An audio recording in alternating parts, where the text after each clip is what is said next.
You really could do a deep dive into both of these teams. You can really, really look at the tape and you can really watch these games and you can come up with all these big NFL terms and all these college football and all this strategy and everything like that. But I'm letting you know right here.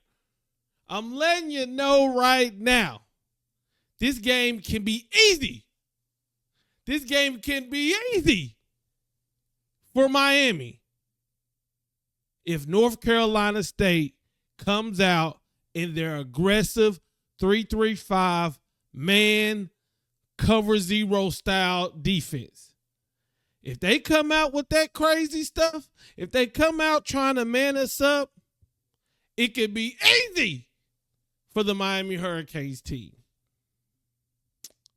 But if they have been watching film on Tyler Van Dyke and they've noticed that, hey, in the Texas A&M game where they went where they went heavy man, some cover zero, some single safety, Tyler Van Dyke sliced and diced and cut them up.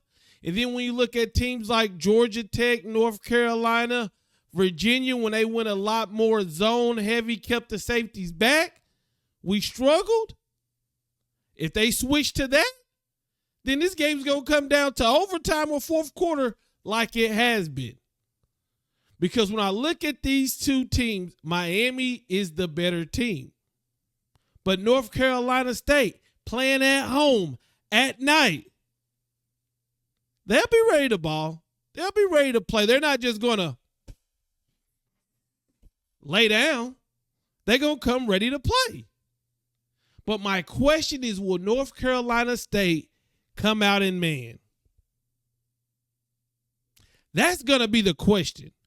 Or, because when you rewatch the Virginia game, I really think Miami went. We passed the ball a little bit too much. Now, we did get down 10-0 quickly. So when you're down, you got to pass the ball. But I believe we've got to, this O-line, our O-line, who have shown they're going to lean on the defense. They're going to pound the defense to where when we go into overtime, they're our MVPs. But I would like to see our offensive line come out from the jump, run block, push people back, and let our running game get established. So then North Carolina State and teams for the rest of the season can be forced to try to run man or try to run blitz, and we can get those one-on-one coverages. Because if teams say, okay, we're going to try to stop Miami with the front seven, keep our safeties back, Tyler has shown to struggle with those type of defenses. So that's the major thing that I'm looking at. That's the first thing I'm looking at, and I'm hoping, I'm pleading, I'm begging, please come out in man. Because if they do, Xavier Restrepo, Kobe Young, Jacoby George, Isaiah Horton, y'all boys gonna have a good day, I think. Now, North Carolina State, as I said, is no pushover. So, first of all, on offense, you got to find number 11. Number 11 for NC State, he's their heart. He's their soul. He's a hell of a football player. Got the interception last week versus Clemson. When you watch NC State's games, you just see number 11 on the tackle. Number 11 running down there tackling where the safeties is. Number 11 on the sack. Number 11 forced the fumble. You see number 11.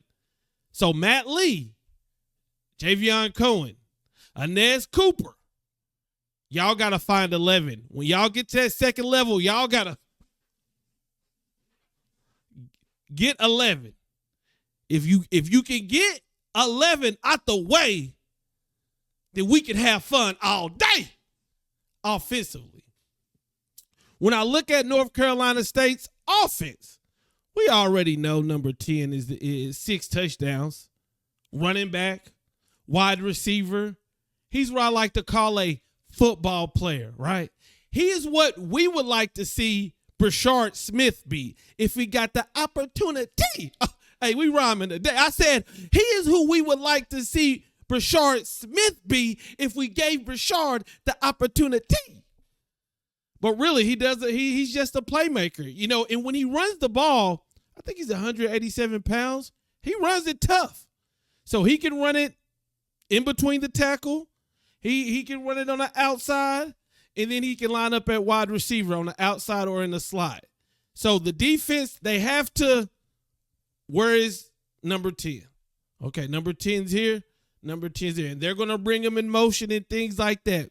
I felt like last week, I got the feeling that Coach G said, look, we're going to let Washington do what he do, but nobody else, right? It's hard to take away everything in college football. So maybe you let them get something, but take everything else away. We'll see how we take care of number 10, but I watched this quarterback situation at NC State. You got Morris, you got Armstrong. But to me, Morris, 138 yards last week. He throws some floppers. We got to make him pay for inaccurate throws. If I had to guess, I think the way that Coach G calls this game and the way that our defense pursues and the way that our defense is and the way that we tackle, I think we'll see a veteran quarterback like Brennan Armstrong in the game towards the end. That's what I'm thinking. I'm thinking they're going to end up benching Morris for Brennan Armstrong because Morris, I mean, he just doesn't really impress me too much.